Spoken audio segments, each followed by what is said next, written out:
Welcome to the Independent Film Critics of America. Every year, we invite an industry professional to join us as our filmmaker in residence.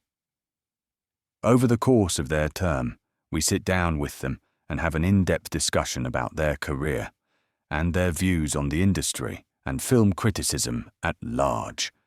It's a raw and unfiltered look at Hollywood. Today, we are thrilled to have with us actor Dylan Neal, whose charm and versatility have made him a familiar face to audiences for over 2 decades.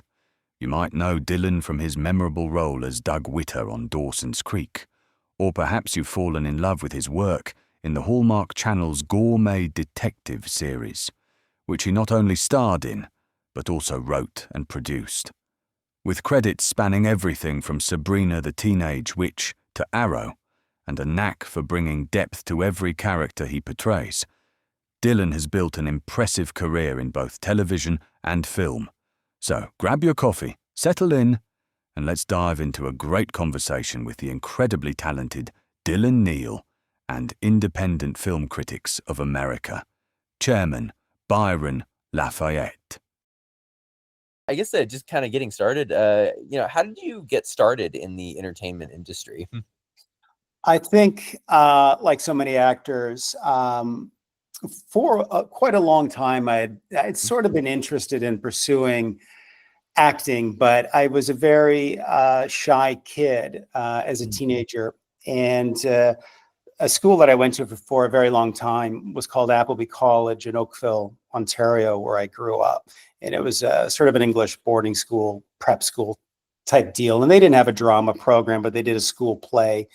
And that was way too much of a leap for me to just jump into a musical or some big production. I needed baby steps. And for my my last year of high school, I went to a traditional high school in my town, and it did have a drama program. And I completely fell in love with it. Actually, I went to that school, I think, for my last 2 years.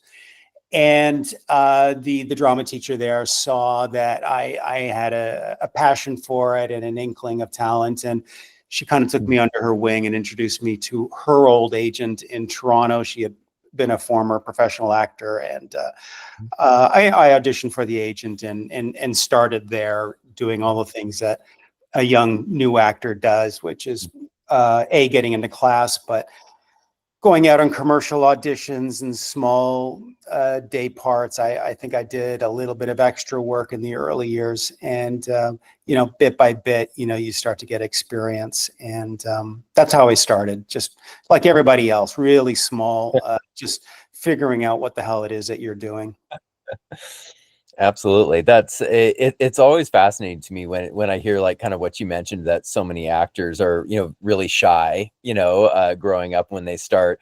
And, that's so interesting to me because, you always think of, the arts and drama as being the complete opposite of that. So I always find that You'd be surprised how many actors actually are quite shy. I mean, you have all types. You have the peacocks who love to be the center of attention, and a lot of comics are like that. You sit in a room with comedians over dinner, and it's oh my God, it can be so tiring, and I mean that in the best loving way. Everybody jockeying for the most attention, who's got the funniest lines. They're a wonderful dysfunctional group of people. But within actors, you have a lot of people who are innately very private. I mean, look at Daniel Day-Lewis. The guy hates being in front of an interviewer, right? I mean, it's so plainly painful to him to discuss his own life or his own personal thoughts. And there's a number of us like that. What I think acting does is give us that release button where suddenly you are allowed to be anything you want and be a completely devious, horrible person, perhaps. You get to act out in a way that you would never dare in your own life. I'm a Boy Scout in my life traditionally. I mean, I'm less and less so as I've gotten older, but as a young man, I loved following the rules. I was the best lieutenant you could ever want in a school or business environment. Just tell me what to do and I'm going to do it with glee. Don't walk on the grass. You bet. Yes, sir. So I kind of needed permission to be more of a scallywag, you know. Yeah. Like I'm from the 1800s for some reason. Yeah. Yeah, there's a bunch of us like that who don't need to be the peacock, and I don't like going to parties. I actually have a phobia against social settings. I never networked in Hollywood, and that was to the detriment of my own career. I can't network barely at all. And I like a dinner party of about 8 people, and that's about my max. I will do business functions when I have to, but it takes effort. I don't generally enjoy it. Yeah, I don't like social settings. Yeah, because you do hear about that a lot. Because I want to say I read like I think it was an interview with Tom Selleck where he was kind of talking about how he just loved being on his ranch and he didn't like, you know, exactly what you said, the social aspect of filmmaking or Hollywood or whatever. Yeah, my happy place is like in a barn in my woodworking studio. A baseball game on the radio, and I'm doing my own thing with tools. That's my happy place. That sounds good, you know. Yeah, I have to admit, it is funny, like, you know, I never considered myself like a massively social person, you know, but you know, I was a little bit. And then it was kind of funny, like when COVID came and everything was more locked down and I was working from home and everything, that I kind of just realized how much I kind of really liked that. And now it's like I don't really like to go out and do, you know, a huge amount of the more social stuff that I used to do. It's like I'm very content, you know, being at home. So yeah, it's interesting. COVID was a really interesting social experiment for the world. Some people really suffered being in their home, and for me it was Tuesday. It was like what's the big deal here? You know, my fun night is, you know, I dinner, you know, order a pizza and watch a movie with my wife and kids. I mean, life doesn't get better than that. So, you know, that's absolutely true. Yes, I can definitely feel that, you know. Yeah. You know, well, you know, you worked on a number of television programs, number of films, you know, large, small, everything. You know, is there any particular one that stands out as like a favorite of yours? Yeah, I've been doing this a really long time. Like I'm almost 40 years, which is kind of shocking to myself. I'm a TV actor, right? Like I never really had a film career at all. So for me, my holy grail each year was to just try and get a pilot. And of those, you know, probably my favorite project, the one that I was really most proud of, was a pilot for Fox and Touchstone in, I think this would be about 97. And it was called Nightlife with a K, Knight. And it was sort of a takeoff on The Princess Bride. It was not related to that IP, but it was a medieval farce. And it was the creators of The Nanny who were riding high at that time. And they were really funny people. And they just created this medieval farce. And we had live animals on set. I think it was the most expensive pilot Touchstone had ever produced at that point. It was for Fox. And it was a real gauntlet in auditioning. I think I read 8 times. I had just come off a soap opera, The Bold and the Beautiful, for 3 years. And like all soap actors, I thought I would never work again. You know, I wasn't particularly good on that show. And this was, you know, the male lead in a primetime pilot comedy, which is not my strong suit. I traditionally would play the straight man, and this guy kind of was the straight man. You know, I can't do the heavy lifting in comedy.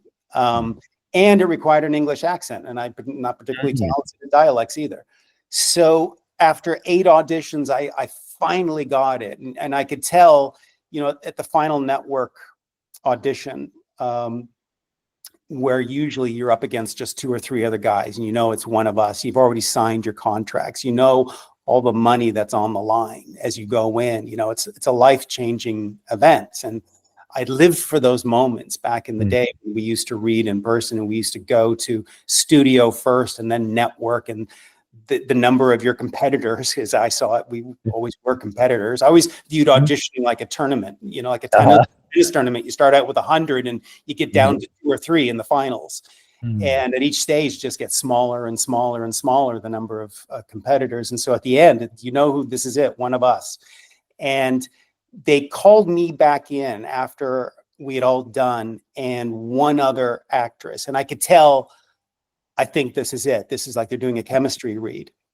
And they let us go. And me and this other actress were walking to the elevator, and one person, I think casting director, came out and said, basically, congratulations, guys, you got it. Yeah, we didn't even have to wait. And that was the most thrilling moment for me. That was 10 years into my career. So I'd already been 10 years to get my first lead in a primetime series. And I was a kid from a small town in Canada who had, through blood, sweat, and tears, got to LA to legally work there. And I paid my dues. And it was a big, big moment. It is for any actor. And I was reminded of the scene in Jerry Maguire. If you remember Tom Cruise, after a big, exciting moment, he's in his car and he's trying to find a song that he can sing to, because he just wanted to celebrate the moment. It's exactly what I did driving home. I was in my little car, and this is before cell phones, so I couldn't even call my wife. The exciting news, and I'm just trying to find a song that I can sing with in my crappy voice. And I was just so reminded of that gleeful moment in Jerry Maguire, which I've always had a special soft spot for, because I lived it myself. And it's just such a great memory. And shooting that pilot, knowing to try and slow down and take it in, because whenever you shoot a pilot, the time can go really fast. You know, you're usually only shooting for maybe, 5, 7, 10 days. And then you're waiting to see whether it gets picked up. And most of the time it doesn't. So I learned, even at that early stage, of appreciate this moment, because it may not go and you may never get another one. And so just take it in, and I did. And I did that with subsequent pilots. And so lo and behold, it never did go. I think they held it for a year, and it was just bad luck with the year. Fox didn't do any pilots that year. I think they picked up one sitcom with Scott Baio, and that was it for that year. And I think it was ahead of its time anyways. It was very cutting edge. They've done stuff like it later, and they've even done medieval farcical stuff since. But at that time, it was just too cutting edge. And anyways, it was a brilliant experience. I loved it. And it's always stuck with me, partly because it was the first primetime series. Oh, definitely. Yeah. It is interesting, because I think, especially back then with TV before streaming and everything, there was, like you said, there was kind of a little bit more of maybe a cookie cutter element, where you said if something was too cutting edge, they were nervous about running it, where it's like nowadays, with streaming, you'll see it's a lot easier to maybe get some of that stuff, approved to go forward. But even then, no, I disagree. I completely disagree. Okay. I think it's harder than ever to get anything made, let alone make a living. That's a bigger topic I'm sure we'll touch on. But it's impossible to get anything made now. And back then, we used to shoot over 100 pilots every year. And this is in the 90s. So this is before film actors who lost their livelihood and came to television, and then just completely blew up our ecosystem. So you used to have two different tracks, right? You had film actors and you had TV actors. And back in the day, you had to have a really failing film career to even contemplate coming to television in the 90s. And everyone in TV was trying to get a hit show so they could make the leap up to having a film career. So for people like me, I've always just been a blue collar actor. I'm not any specially talented actor. I was handsome enough that I could be a leading man. I had just enough, let's say, personal charm and charisma to make up for deficiencies in my skill. And through hard work in class, I was able to at least be competent. I'm not even going to say good until later, maybe. But we would have 100 pilots shot every year. So pilot season really meant something for all of us.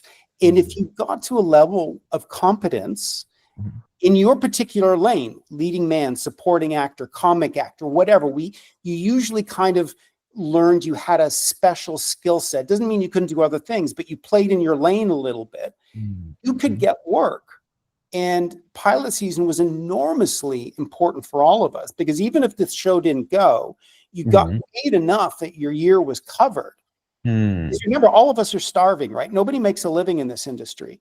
And the stats have never changed. For actors, 90% of SAG-AFTRA union members, and remember, that's for people who are good enough to get in the union. It doesn't talk about all the millions that have not yet even worked enough to qualify for the union.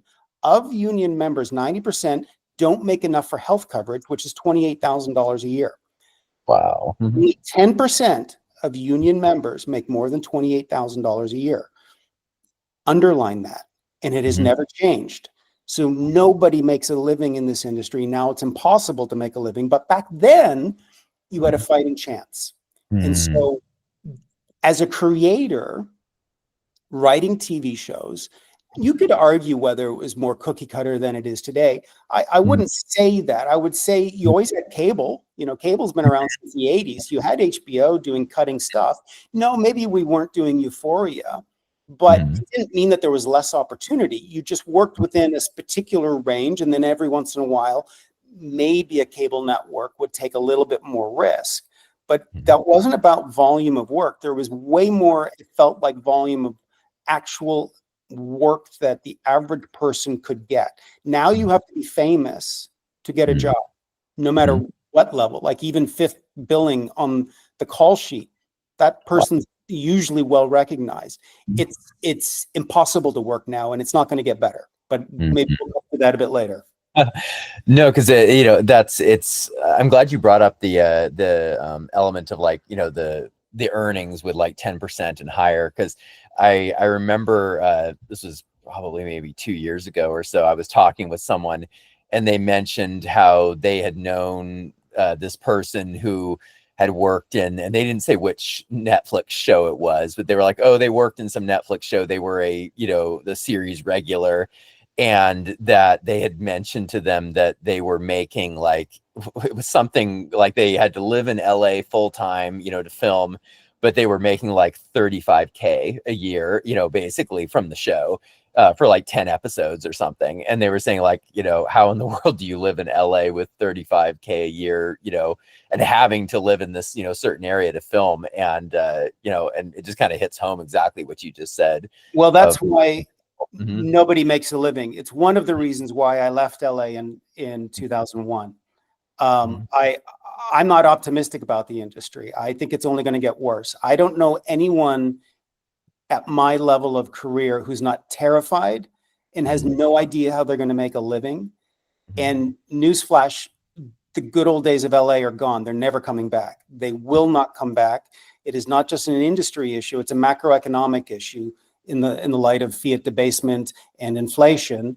The most expensive industries in the world, aerospace and Hollywood, are the most sensitive to debasement in inflation fluctuations.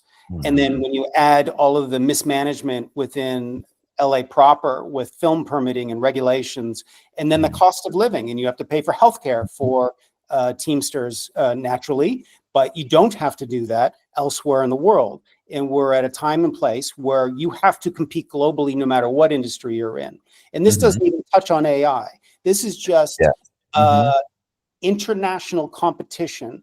And when unions or individuals think, well, the suits are all just being greedy, yes and no. Yes, we can argue that the CEOs of Apple and Warner Brothers are paid way out of whack, given the comparable position at other industries, and that's going back decades. But and that is really, really skyrocketed. But the entire profitability of the industry does not rest on their out of whack pay grade. It is inflation. It is impossible for anyone in any company to make profits in a way. Now, this gets into a gray area because synergies within Amazon and Apple, where their entertainment divisions are only a fraction of their overall income streams, right? That's where we have problems with straight economic companies, whether it's a network, a TV network, or a film studio like Paramount. They were at crossroads with union negotiations because they weren't all requiring the same thing. Apple and Amazon can just sit out anything, any kind of strike, because their bottom line is not really affected, but it is for NBC or it is for Paramount, even with their synergy in going up the hierarchical ladder. These are bigger problems that are all relating to our industry is completely broken, and it's not an easy fix, and actually is not going to get fixed. Now, we can make it better and do the best that we can, but we're at the crossroads of a tectonic revolution in tech that is akin to the candlestick makers in the dawn of electricity and the buggy whip manufacturers at the dawn of cars. AI and all kinds of tech and distribution. The sands have so dramatically shifted under our feet that there is no going back. So we can improve Los Angeles, we can improve regulation and permitting, which is absolutely bonkers, but you can't change the cost of living of Los Angeles. You can't change the fact that you need to provide healthcare and currency exchange. So here's my specialty, because I'm Canadian and I've had an American career, but I'm Canadian, and I also write and I produce for one network in particular over the last 10 years that does 95% of all their production in Canada. So when you get about talking about state tax credits, well, that's not going to solve your problem. So if California raises their tax credits to, let's say, $1 billion, well, that's fantastic. Guess what Canada can do? Canada can match any of your credits at a provincial level. Guess what else they can do? They're also going to add local tax credits. So whether I shoot in Vancouver, which is the zero zone, I can move out to maybe Vancouver Island, or if I'm in Ontario, I can go to Sudbury, and I'm going to get regional tax credits on top of the provincial credits and federal tax credits if you start using Canadians, right? That's not the end of the story.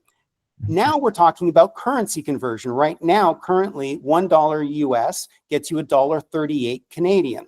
So I made 38% on my money and my budget just by moving production to Canada. Then I get the provincial, federal, and local tax breaks on top of it, and it doesn't end there. Let's keep going. If I use a SAG AFTRA union member, I have to pay residuals for the life of the project. Guess what? If I hire ACTRA actors, I don't have to pay residuals ever.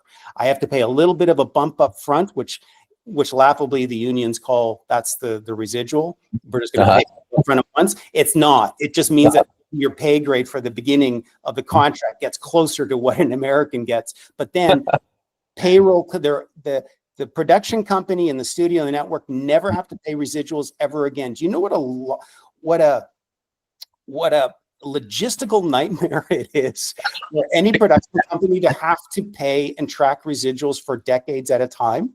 I still get residuals for projects I did in the 1980s, right? Thank God. And for Americans, they need it. Like, I'm not saying that shouldn't happen. It absolutely should happen. But there was a Faustian bargain made with the Actors Union in Canada with American producers, because Canada can't support its own industry because it's too small. It's like the UK. It's like most countries. It doesn't have a big enough population to support a film industry. They can't put enough bums in seats in theaters to actually make it economically feasible.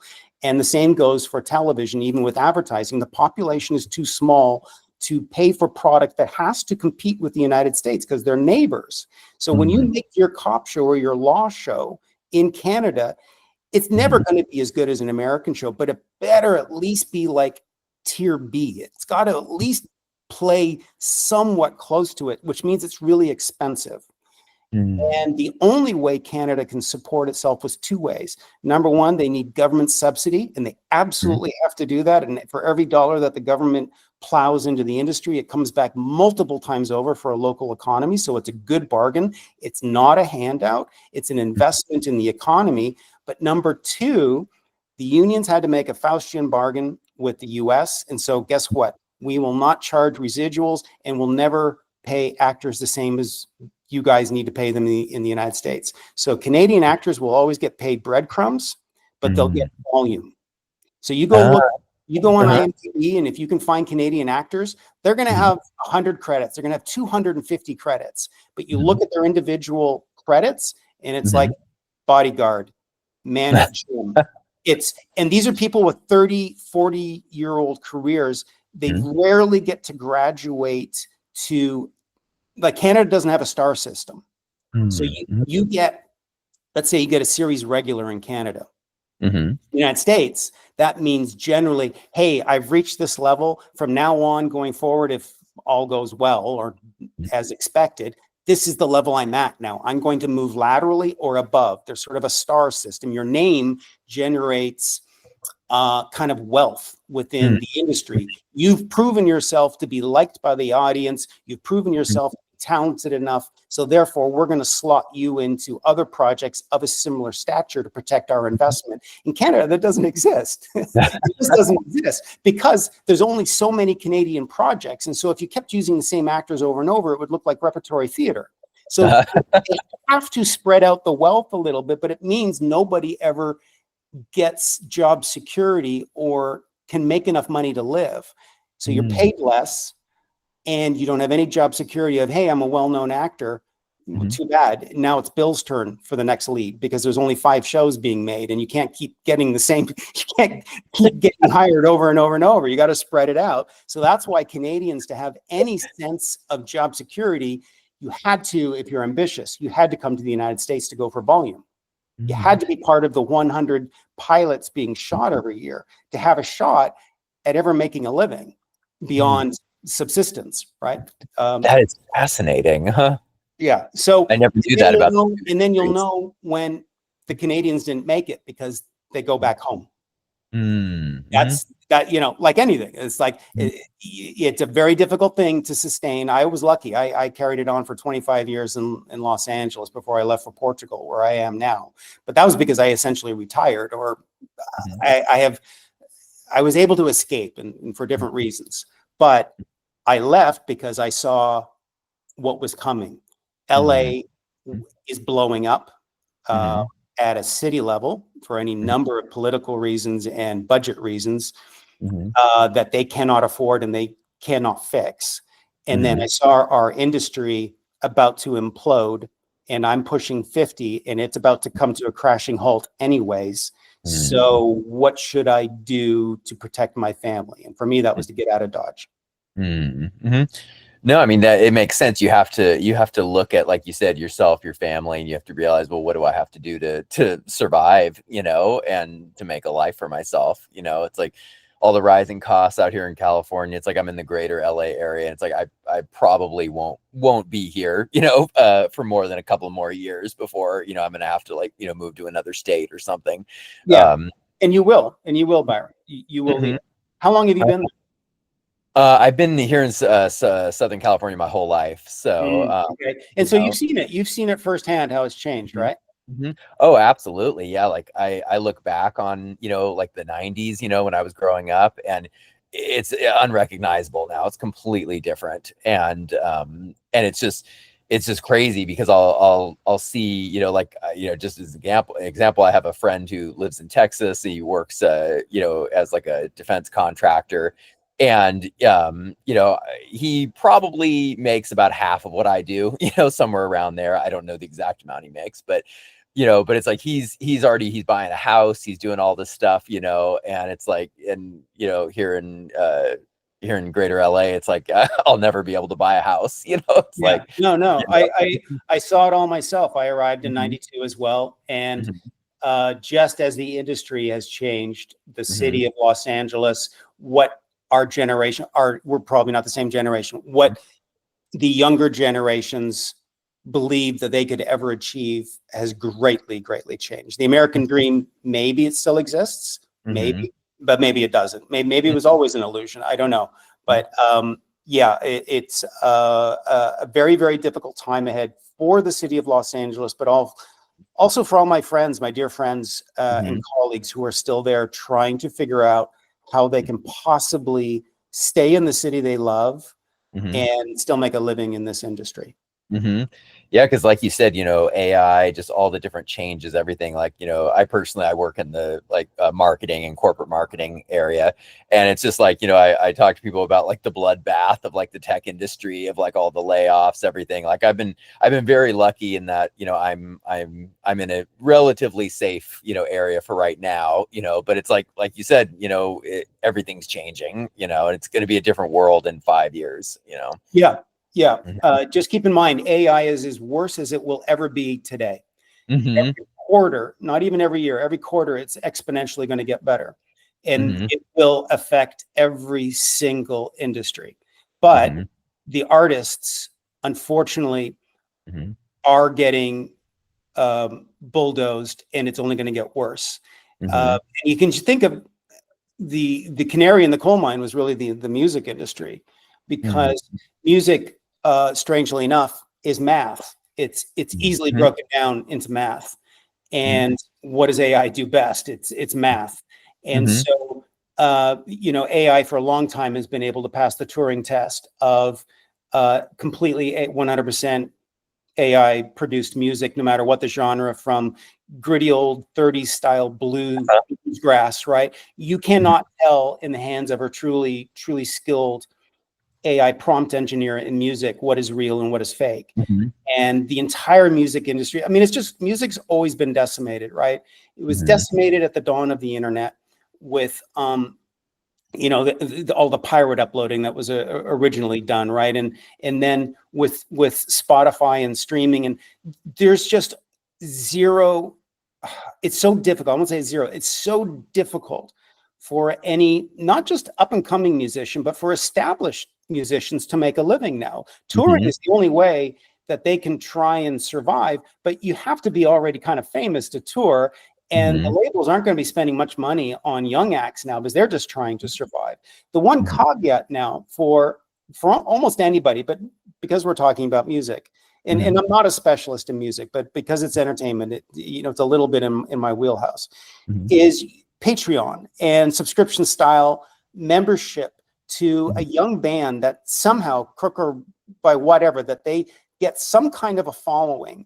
If they Mhm. can generate anywhere from like 10 to 20,000 people willing to pay for membership or subscription on something like Patreon, they can make a living. But what that requires is you now have to be an entrepreneur. It's not enough just to be a crazy musician. Like, forget Yeah. about sex, drugs, rock and roll, and be Mhm. completely irresponsible about all things in life. And there's going to be a manager and a label to, like, grab you by the neck and drag you from one obligation to another. No, you have to be a CEO now and be really smart and Mhm. intelligent of how do you provide service and value to subscribing members. So Mhm. it's not just music. You got to give incentives. You got to give access. You got to be thinking of content for them, if not on a daily basis, on a weekly basis, that keeps that person paying 10, 15, 20 bucks a month or whatever it is, right? Mhm. And some young bands are doing quite well with that.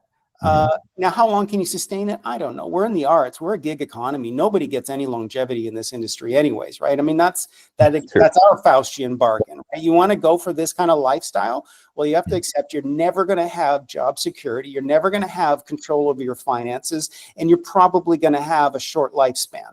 You're Mhm. kind of like an athlete, but Mhm. at least athletes usually know within a certain amount of years whether they're going to make the cut or not, and then they get drafted, and then they just got to survive that 5 years average lifespan and be smart with their money, so that they make $1 to $5 million a year, and then they can get injured and they're out. But Yeah. they've got a nest egg. We don't Mhm. get that. We don't get that as actors or writers. Generally speaking, there's always the exceptions to the rule, and you get your NCIS and you get a 10-year Uh, run. But you better be good with your money. That's the only Mhm. way I was able to retire. I knew I was never going to make money off my career after a while. Mhm. I mean, you always hope and pray that lightning's going to strike, and Mhm. your Cedar Cove is going to last 10 years Uh, versus 3 uh, years I got, right? It Mhm. was because I handled my investments that I was able Mhm. to retire. And that was always my game plan of, like, how do I protect these little nuggets of a good year that I get here and there. And in my career, I've had way more bad years than good years. I never had a hit show. I was lucky. I had 8 TV series or pilots. That's Mhm. way more than the average actor, but none of Mhm. them ever lasted. Um, Mhm. Mhm. Before Cedar Cove, which I didn't get until my 40s, the longest I'd had a show was a year.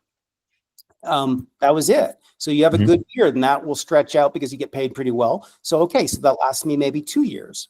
And then you're hustling, hustle, which is why those pilots were so important.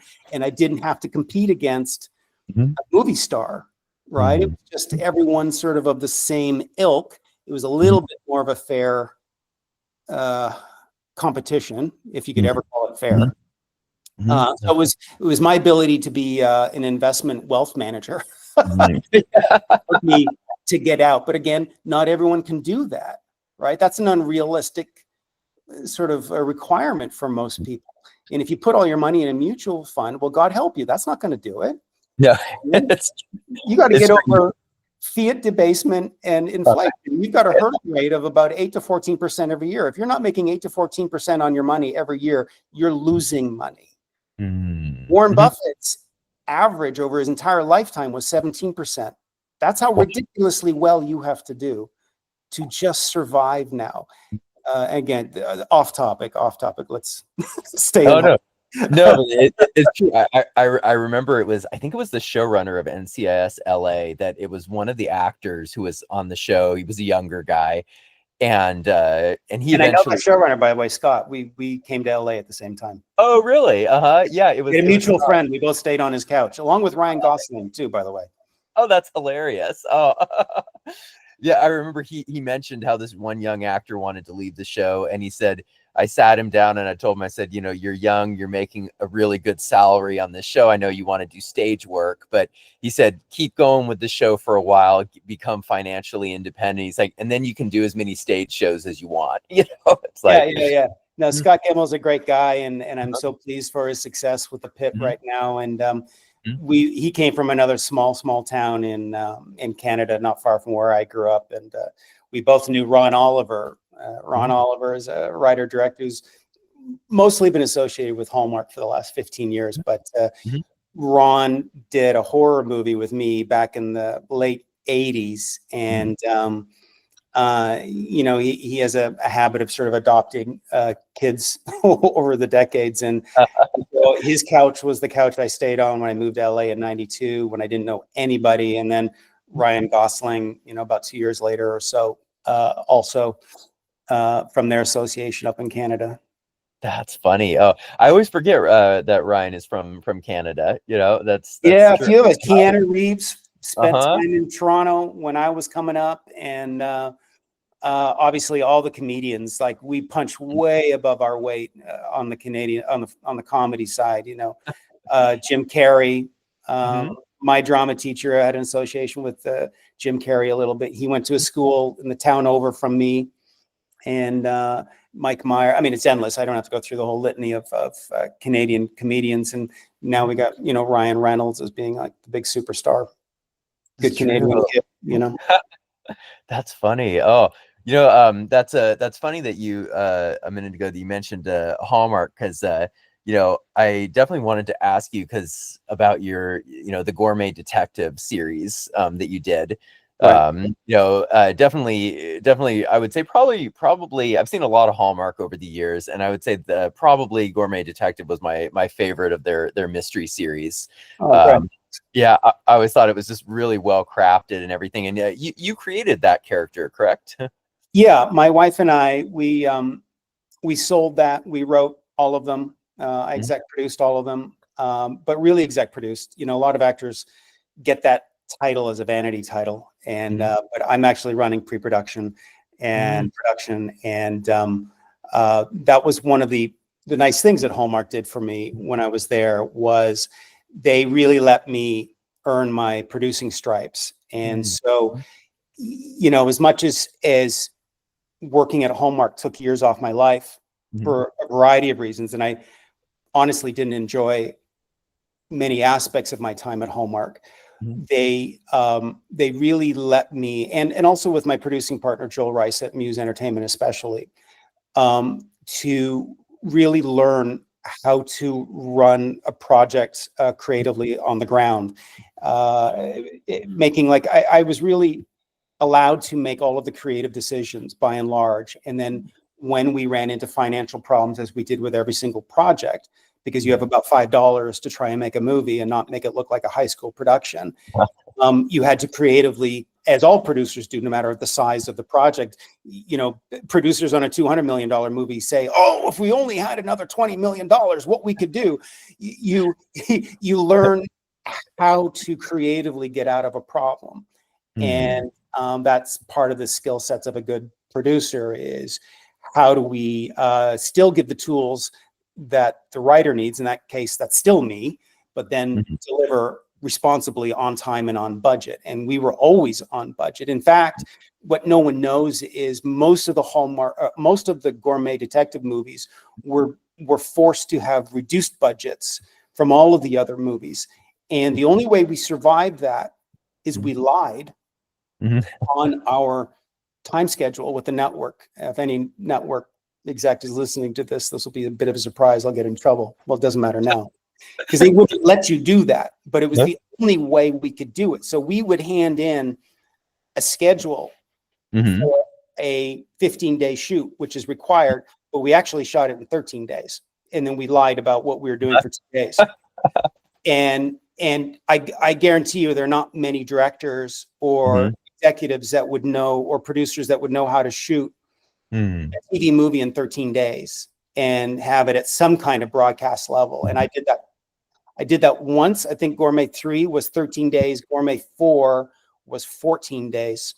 Wow. And when I went into pre-production on Gourmet 4 on a $2 million movie, I was $750,000 over budget. Wow. That wasn't my fault. I will lovingly say, Joel, that was on Joel, because as I'm writing the script with Becky, I would email Joel, hey, Joel, I want to do this. Is this okay? And you go, yep, we can do that. And I say, Joel, hey, can I do this? Yep, you can do that. Well, it turns out we couldn't as soon as we got into pre-production.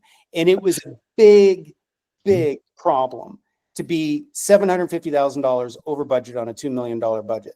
So for the 3 weeks of pre-production, I'm drastically rewriting that script, and it major issues. Like in that movie suffers from it, like without question. And I don't have to go into detail of what wasn't there that was supposed to be there, but all of them suffered because we never had enough money, and there's a lot of problems that I could talk about with development at Hallmark of why those movies are the way they are. That's really fascinating. Well, I can say definitely that, you did a good job with the production because, whenever I watched them, I always thought, that you did a good job polishing them and everything. Cause, like I said, I always enjoyed them, over a lot of the other content that was coming out. So, so kudos to you for being able to control the production that well. I appreciate that. And I was proud that we were the only murder mystery that ever won a writing award for Hallmark in the murder mystery genre until recently. We won Best TV Movie Screenplay. And I was only frustrated because Becky and I had sold them, look, we'll give you Castle in a Hallmark bow, the TV series Castle. And they said, hey, fantastic, that's great. And then at every turn, they wouldn't allow us to do that. And that was always my experience there.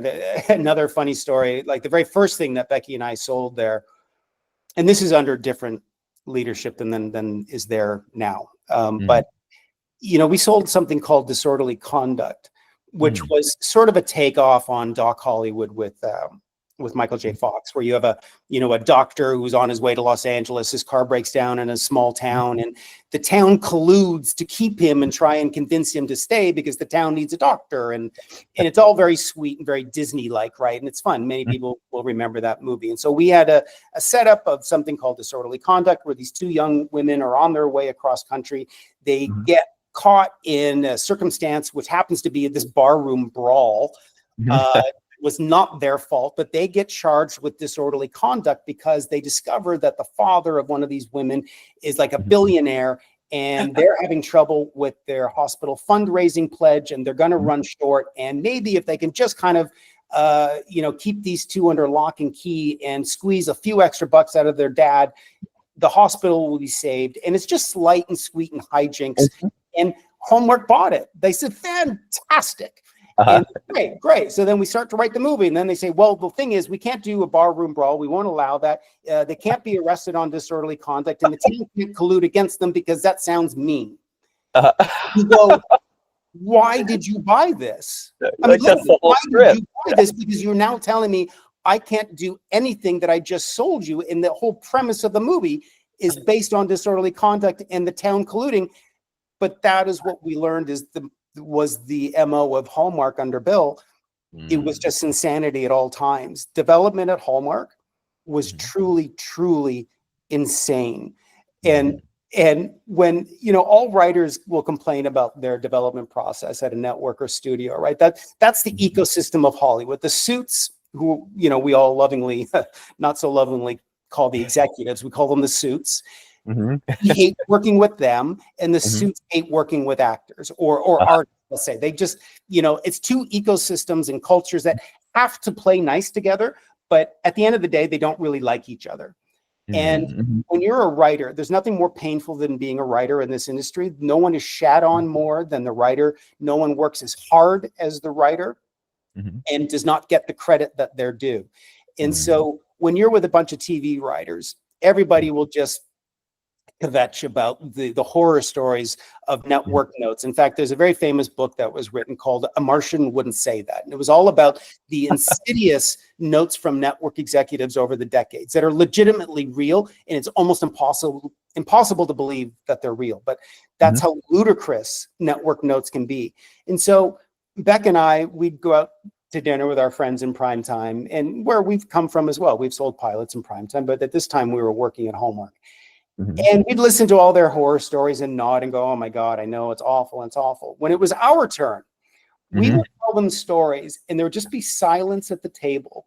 And they would all look at us and go, we can't even comprehend what you're saying. And we go, yeah, that's Hallmark. It was ludicrous, like truly, truly ludicrous.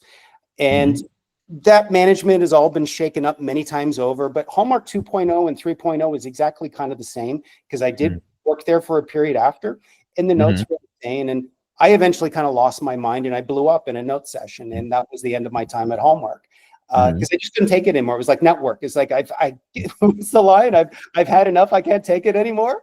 And, yeah, I said enough is enough. I just can't do this. This is ludicrous. It's ludicrous, and you don't make a good product. And I just can't take it anymore. I'm trying to help you. I'm trying to help you, and you keep shooting yourself in your foot. So I'm encouraged, though, because they've recently hired my dear friend Michelle Vickery to go back to head programming.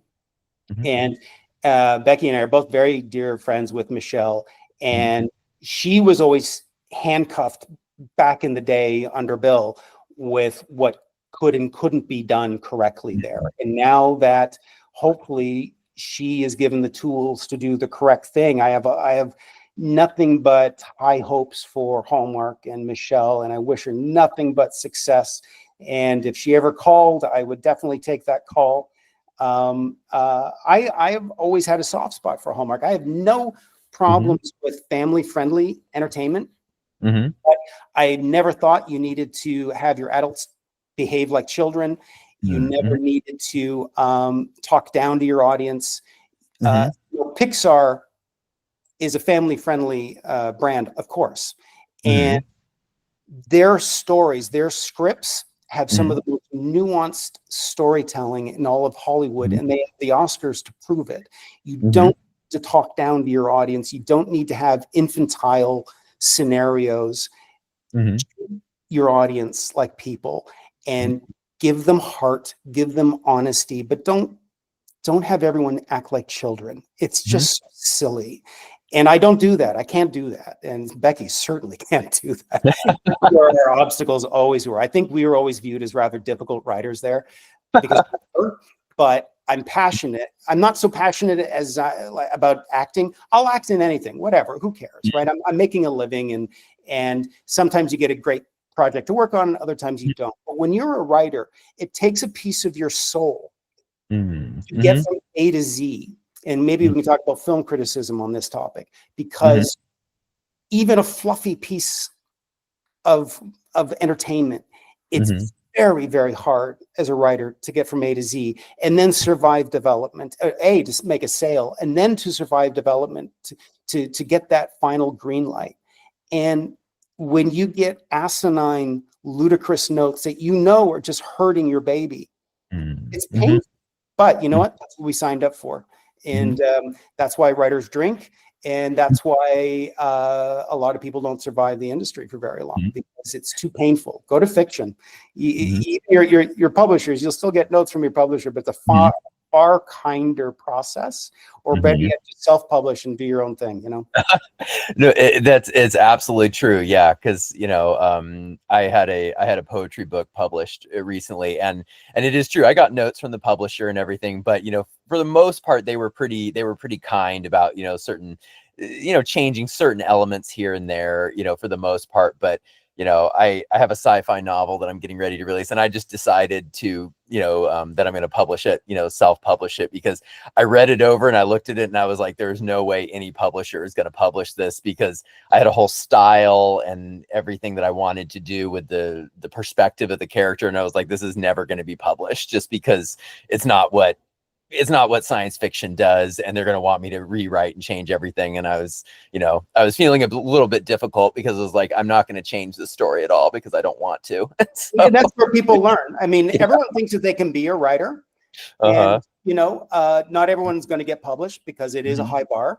But if you've got something and you self-publish, the audience will tell you whether you're doing a good thing or not, or where there's room for improvement. It's the ultimate form of capitalism. It's like, okay, you believe in this strongly, well, go have at it. And your first book is probably going to do nothing, but if you start to slowly build an audience, there is nothing more powerful than self-publishing and building a library that will provide passive income for forever. But you do have to be good. It is a litmus test of, if you're going to go without a publisher who has the skill and knowledge. Hopefully they're not always right. That's for sure. Stephen King took how many rejections? 29 rejections on Carrie before somebody took him. Self-publishing is the grand equalizer. If you have talent, you'll find your way. It's absolutely true. Because you have some of those people who have really taken off, I mean, just the example was that was it 50 Shades of Grey, which you were in a couple of those movies. Don't blink. Don't blink. It got all left out. That those started off as self-published manuscripts in the beginning, before it was taken and changed. That's funny. Don't blink. Yeah. I think the first one, there were a few things that were left out, and then I don't think I'm in the second one at all. And then the third one, I ended up just being, I think, at the wedding. I mean, it was just nothing, right? But yeah. Oh, well, I'm glad you brought up, the film criticism and, and as a topic and the writing element of it. Cause, I'd love to hear your opinion of, what role do you feel, criticism plays, I guess, in the entertainment industry, be it, TV critics, film critics, anything like that. Well, it's an interesting topic, obviously, as someone who's on the receiving end sometimes of criticism. Obviously it has a place, and historically, the Pauline Kaels of the world had a very, very outsized, influential role in film criticism. And to this day, the only issues I have with some film critics is if someone feels like they need to punch down, and they are purposely going out of their way to be cruel, or to sort of show off for their own benefit, for their own brand, and it's coming at the expense of artists. And I think the really great film reviewers, obviously they don't do that, or if they did do that, it was earlier in their career and they learned from that and they went, you know what, I don't need to do that. That wasn't helping anyone. I will, as an artist, as an audience member, after having watched a movie that really moves me, or I'm unsure how I feel about it, which is really fun, right? When you watch something, go, I honestly don't know how I feel. Like, I like this or I didn't like that, but I'm putting my thoughts together, and it means I'm really thinking about it. I'll go to read reviews, to hear from other people I respect, to see, what did you think? And then I'll either go, no, I didn't feel that. No, okay, no, I'm right, and this is how I feel. Or the opposite, go, exactly, okay, right, I needed you to help me compartmentalize a little bit exactly how I felt. And oh, you wrote that beautifully. I love going to a review for that, to sort of help sometimes cement my thoughts on something where I'm a little unsure, because the movies really made me think, and I really enjoy that.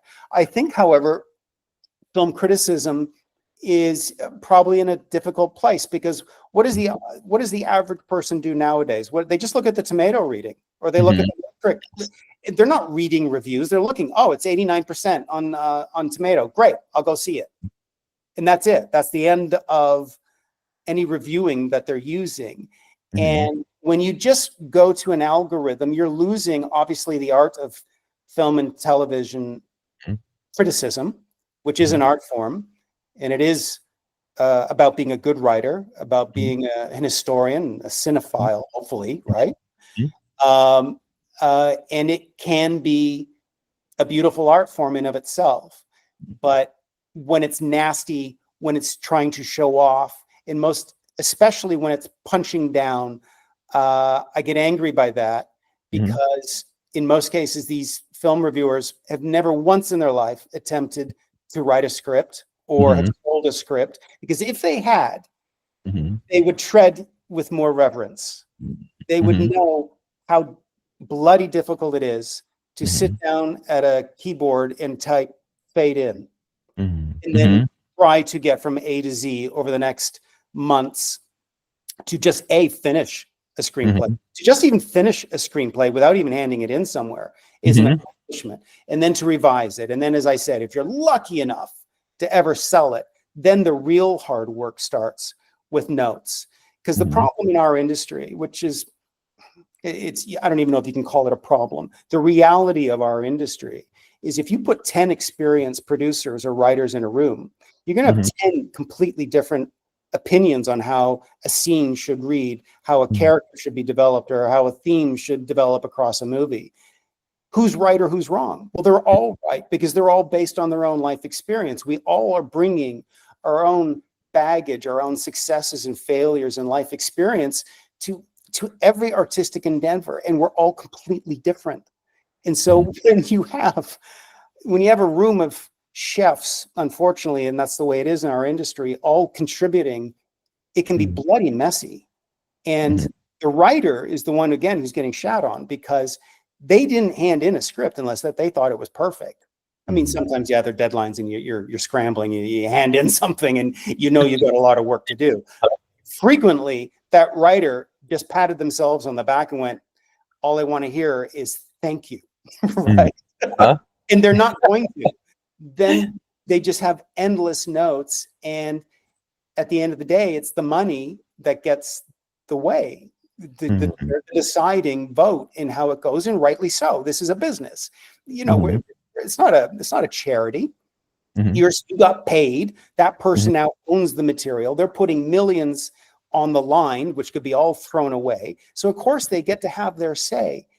And frequently you're going to disagree, but too bad. Again, if you don't want that role, don't be in our business. Get out. Go be a self-published novelist. It's the pain of having to find commonality within our industry where the success, but also the pain lies. And it's a double-edged sword. I've experienced a lot of pain. I wish I'd had more experience with the wonderful side of it. I've because I'm in television too, and television is just such a grind. It's just such a grind. It's been more painful than not from my experience, but I have had good experiences in prime time. I've had the very first pilot I sold with Becky was based on my childhood, actually. And that was a decent experience. That was at Sony, and no complaints there, really. It's fascinating, because I completely agree with you that I think that, like you said, the punching down element, because I've noticed, from all of my time, working and writing and everything, that I've noticed, it seems as of recently, and I don't know if it's the algorithm of how the internet and Google pulls reviews and everything, but it seems like there is a lot of more cynical, views, with reviews and films that have come out, that people tend to be way more negative. And I don't know if that's just because, if it bleeds, it leads type thing where people click on it more. Yeah, but we're becoming a more cynical world, Mhm. and in the era of social media and anonymity, that brings out the trolls and it brings out the worst in humanity. Social media is obviously a huge, huge topic, and as wonderful as it can be for spreading news into parts of the world where there isn't freedom of the press, or you can highlight injustices or charitable causes that desperately need money or funding or attention. Social media is so wonderful for that, but it is also the most destructive, nasty, and addictive and destructive. Essentially, it's a destructive format that is never going away. We're going to have to live with this, but I think that probably feeds into a little bit of what you're talking about with everybody now has access to a public platform. And if people want to be reviewers, they don't feel that they owe any decency or courtesy to artists. And I will tell you, there are no more courageous people on this planet outside of soldiers, and people are truly putting their life on the line for good causes. But in terms of playing with your life, security, there are very few people who are more courageous than artists who truly are throwing all financial security to the wind by pursuing, whether it's being a musician, an actor, a writer, or a director. There's no guarantee you will ever be able to comfortably sustain yourself. And when you are working, you are then suffering the slings and arrows of everyone above you in a more powerful, financially more important position. And it's a life of kind of turmoil, frankly. It comes with great rewards. I mean, plenty of people will wax poetic, as they should, about the joys of art and living and breathing art. And it is a wonderful, wonderful experience that I wish everyone could feel, because we are all creative individuals, every single one of us, no matter how boring or dry you think your job is. I guarantee you, you are bringing creativity to different aspects of your life, whether you know it or not. But to throw yourself into the world of arts is such an act of courage. People have no idea.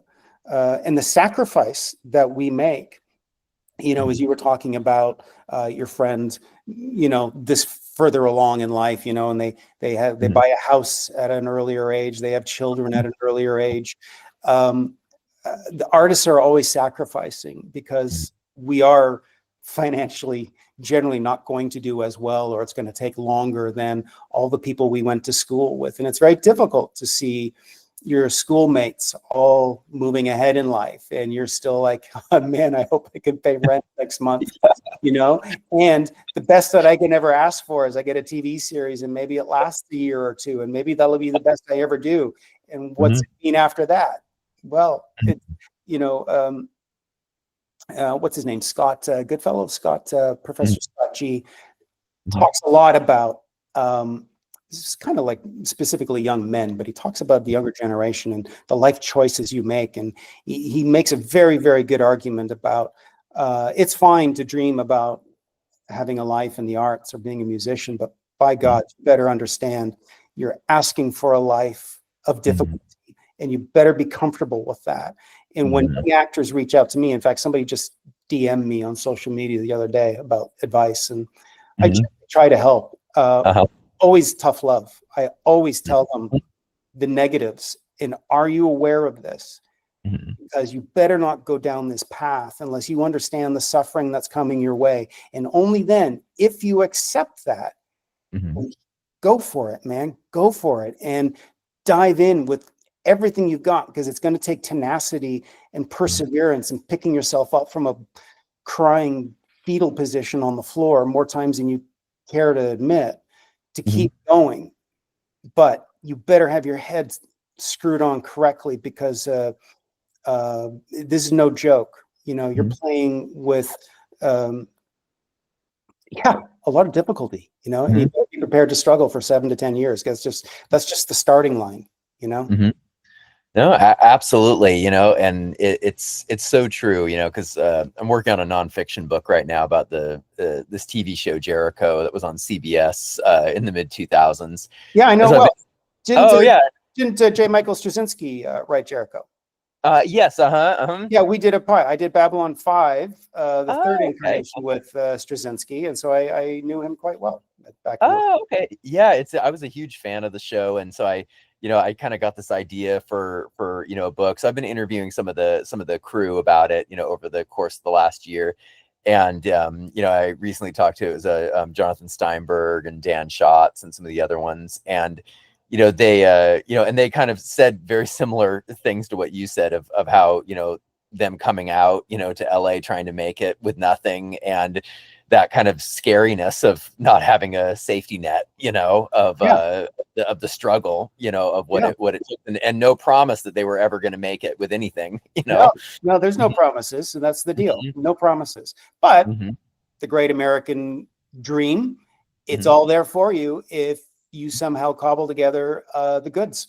There's no limit to how far you can go, and that's what we're all chasing. Although everyone's got different priorities, right? I mean, it shouldn't all just be about money.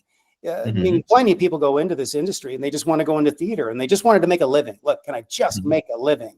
And that would be plenty. So, we shouldn't couch it that everyone is trying to be a movie star or make gajillions of dollars. That's not everyone's dream. No, that's very true. Yeah, everybody has a different focus, when it comes to different artistic, endeavors. I knew early on I was not going to be a film actor. I knew I didn't have the goods to do that. But I felt I could be a very strong TV actor. And, I just wanted a successful TV series. That's all I ever wanted. Well, it's true that sometimes the most powerful thing, to know about yourself is it's what Dirty Harry said, a man's got to know his limitations, Yeah. And, and if you can do that, that's extremely powerful in your life because you're able to point yourself in the correct directions. It's probably one of the only reasons I've lasted 40 years is I feel, and I could be wrong, but I feel that I had a fairly good perspective on my limitations and maybe where I was not bad. And you're constantly working on it. I stayed in class for years while I was still, a series regular and I was on the soap. I stayed in class the entire time I was on The Bold and Beautiful because I knew I was so awful and I didn't want to suck. And then even in prime time, I knew I've got so much to work on. And it was only, I think, by my ability to be realistic about myself that I was constantly trying to tweak what I was doing. Where's my strength? Lean into your strength. You gotta, especially in TV, you gotta know your strength, because you're gonna get, and I don't want to say pigeonholed, but you're going to be cast in a particular way. Just right out, how do you look, right? Are you a leading man? Or are you a character actor? Or are you naturally funny? Like, pick a lane where you can excel in so that you can at least pay your bills. Then work on your weaknesses, right? We all have them. You never graduate. You never get to be like this. Nobody's gets to be a Daniel Day-Lewis. And even Daniel would say, oh my God, there's so many things I'm not very good at. Everybody has so many things that they need to work at. But it was only through using my smarts that I was able to try and be extra competitive in ways that served me well, I think. And then that's why I also was writing and producing, because nowadays, and even going back many years, the more balls you could juggle in the air just gave you a better shot at making a living. And I happened to be married to a very, very talented writer. So I had an ace up my sleeve. And so she could drag me, with her through development and all of that. And I could do my role, but like everybody knows Becky's the real talent in our relationship. And she's a very skilled writer. So lean into it. Let's lean into it. And then as I got successes as an actor that opened up doors, it'd be like, hey, have you met my wife, Becky? And Becky, that's all that happened at Hallmark. I had a TV series called Cedar, Cove, and it was doing well in the early stages. The network seemed to love me, and I was, I think, testing well for their audience. And then they learned, like, oh, you guys have sold pilots. And I said, yeah, hey, have you ever considered doing a franchise? I'd love to pitch you some things. And so Gourmet Detective was the first movie mystery that they had ever hired once they realized they were going to be branding a new network called Murders and Mysteries. And so that was just fortuitous to be in there at that time. That's fascinating. I remember Cedar Cove. I watched that back in the day when it was on. I remember I really liked it. Yeah, that was their first ever TV series. That was me and Andy McDowell, and they had made the right decision. They needed to get into scripted series, and so we were the first out of the gate, and that had a very, very rocky road. We had an initial showrunner, Carl Binder, who was the right choice for that show. He'd done Dr. Quinn Medicine Women, and he was the right guy to steer a family-friendly show on a network that was their mandate. But he immediately butt heads with Bill Abbott, again, the president of the network at that time, and he was just not getting any of his outlines approved. And I remember I was on set when they had this big summit build flown up to Canada where we were shooting, and you could tell, feathers were flying. And Bill ultimately said, I can't have conflict in my network. And Carl said, well, I can't give you a TV series then if you don't understand that you need conflict even in a G-rated story. I'm sorry, I can't help you. Good luck. That was the level of education that needed to go on at Hallmark. They literally thought they could provide a TV series without conflict. Wow. Imagine someone's running the network and they're learning, we need to have conflict. That's you can imagine what movies were like when you're trying to write. Oh my God. And you come from primetime, and I'm like, you're just like pleading with, like, I know what you need. Just get out of the way and just say thank you. I will give you your castle. I will give you your whatever. There was no reason that Cedar Cove couldn't have lasted for 10 years. It was the right vehicle at the right time. Andy was absolutely the right lead. I was possibly miscast, but I made it right. I was not quite right, but for them to screw that one up as they did was so heartbreaking, because for me personally, I was like, oh my God, at last, after 30 years, my ship has come in. I've got a big juicy softball lobbed right across the home plate here. We're going to kill this. And it just got worse and worse and worse. The pilot was the best thing ever about that show. It was the best episode. And it just got increasingly difficult. But anyways, it's unfortunate because, like you said, it was a great story, and and Andy was great in it, and I thought you were great in it too. And so it was just, I would have loved. I remember I was extremely disappointed when it was canceled. So because I agree, I think it could have gone on a lot longer.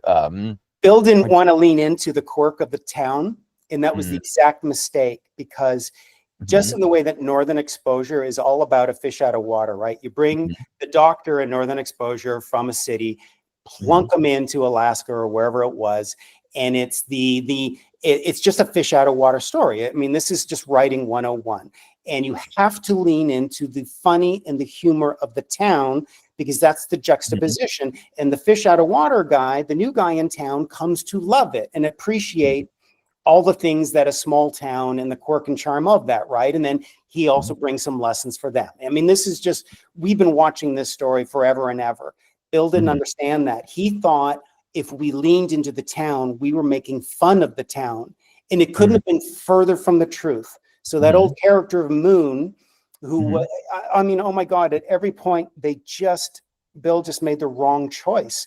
When you should go left, he went right. When you should go, it was a constant battle of trying to educate them how to do a TV show. But the problem also that Hallmark has, and I don't mean to make this a Hallmark thing, the trick for Hallmark with their programming, and I still say to this day, what Hallmark needs is their light procedural. They do need their castle. They need their monk. And when they lean into soaps, the problem is soaps require backstabbing, sleeping around, camp, and pettiness. Well, those are things that Hallmark can't do. They can't do it. And so what they do is they write around it. And it just gets watered down, and it's a nothing burger. Hallmark's always got a problem around trying to look like a primetime show, but they won't allow certain things because of the mandate. And so you're left with nothing. If you at least do a case of the week, a soft case of the week. You don't have to worry about any of that because the engine of the show is the new problem that needs to be solved. That right there. And then you get a guy and a girl, you pair them up, you have your love-hate relationship, will they or won't they, you have your Sam and Diane, and it will carry you for years. And I don't know why they haven't done it. I know that they can't do a hospital show because it's too expensive. They haven't got the money. They can't really do a Blue Bloods because it's just too expensive to have a really big ensemble cast in the heart of any kind of a city. They could do a light version of a cop show, though. They can absolutely do that. They could do a law show. Those are tricky, but you also need to bring in heavyweight writers. You need to pay them correctly because it takes experience to run a show under the guidance of people who've been there and done that. And then you know what you need to do? You need to get out of the way. You need them to deliver what they know to deliver. You all agree. What is the brand? What is the message of our network? Who is our audience? Will we offend 10%? Sure. You know what? You're going to grow 30% because there's so many people who won't watch Hallmark because they perceive it as the SNL skits that are rightly on point. You know, that make 4 different stories over and over and over again. And everybody's, I mean, you know, it's laughable. It's become a bit of a meme, right? What is Hallmark? True. You can grow that network because it's a really strong brand. It's a great brand.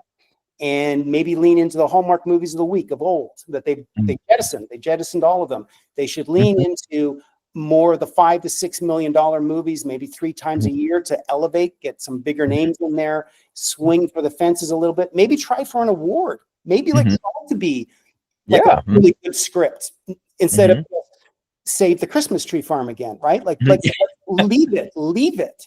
That's also a problem too. When you produce 100 movies a year, nobody can develop 100 movies a year successfully. It's too much. You become a widget factory. And Hallmark for 15 years was a widget factory. And there's only 2 ways you make money in a business model. You either go for volume and small margins, which is what they did for a long, long time, or you got to do some kind of a mix, lower the volume, really lean into quality, try to attract a better advertiser base for those movies and eyeballs and grow and go, oh my God, look at Hallmark put on a really good show there. Or especially to get a series and really lean into it and try to surprise people with what Hallmark could be without alienating your brand. But they need to let go a little bit of strangling the creatives.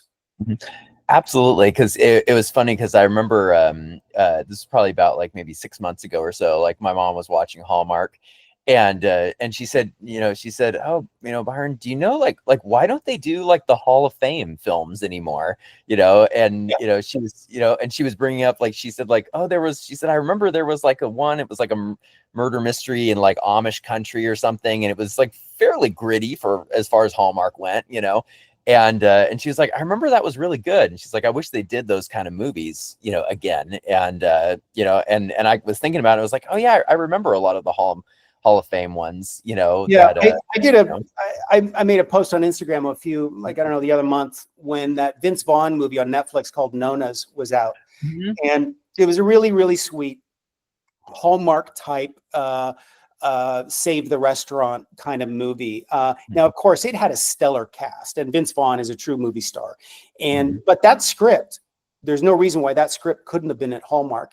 And you shoot that in Toronto, and your production value would be close. It wouldn't be exactly the same. And of course, you're not going to get that stellar cast.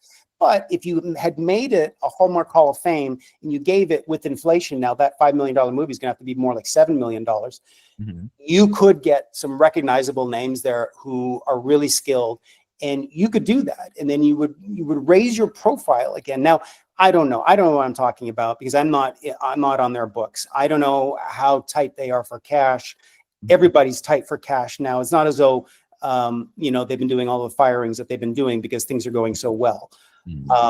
So maybe this is not feasible. Maybe, things are a little more dire. I don't know, but something's got to happen for them to try and reinvent the wheel a little bit. And again, Michelle Vickery's the right person. She's fantastic. I hope they just give her the runway that she needs. And it'll be interesting to see. Oh, Absolutely. Well, Dylan, I really appreciate you joining, me for this conversation. And I think our critics are going to really, really enjoy it. Yeah, I don't know if we talked enough about film criticism or anything else or indies. I don't know. We went off on our tangents. Well, I think, one thing I love about doing these type of discussions, for IFCA and everything is that, they're wide ranging, and I just kind of love the sprawling nature of just, letting the conversation go where it goes, because it's just fascinating topics. And I know I really enjoyed it. And I think the topics we covered were very timely and very interesting personally. So I found them interesting myself. So I think a lot of our critics will find it interesting. Well, that's great. Well. And if I can leave one parting thought as we're Yeah. wrapping this up for your critics. One thing that I will say that it does always stick with me when I'm reading reviews is so frequently a critic will say, oh, well, thank God the director understood this and the director did this. And that's why this movie either succeeded or failed, because the director did this. And in my mind, that's not accurate. It's the writer. It's the writer who created the theme, who created the vehicle and the setup and the characters. Everything comes from the writer. Now, if the director's done a great job, fantastic. He's augmented what the writer did. And obviously there's auteurs who are doing the writing and the directing, so fair enough. But too often I read, and the director gets the credit for the shape and everything of that movie, and I just don't buy it. It's the writer. Nothing exists without that script. And then if the director and the cast hit a home run with it, fantastic. Everybody elevated it, but it was the script that thought of doing this with that character in that moment. The director didn't make that up. He's following the direction of the script. Too often I feel the director is getting the free rider all the credit, and of course the director adds nuances and incredible moments that maybe were discovered, but you got to give the writer the credit. They came up with everything. It's their kernel of an idea, but beyond that, they have poured over every single moment of an actor's movement, their dialogue, and the beats. The director didn't create the beats. The writer has actually put the beats in there. And I think too often the writer, again, he's just lost in the end result and in getting the credit that they deserve. I completely agree. I think that's a really, really good point to make, because I've seen that myself in so many reviews and everything. So I couldn't agree more. Great. Well, Byron, thank you for this. I've enjoyed it. And absolutely. Yeah. Like I said, thank you so much for your time. And we love having you as our filmmaker in residence. And like I said, we're looking forward to the other things that we're going to be doing.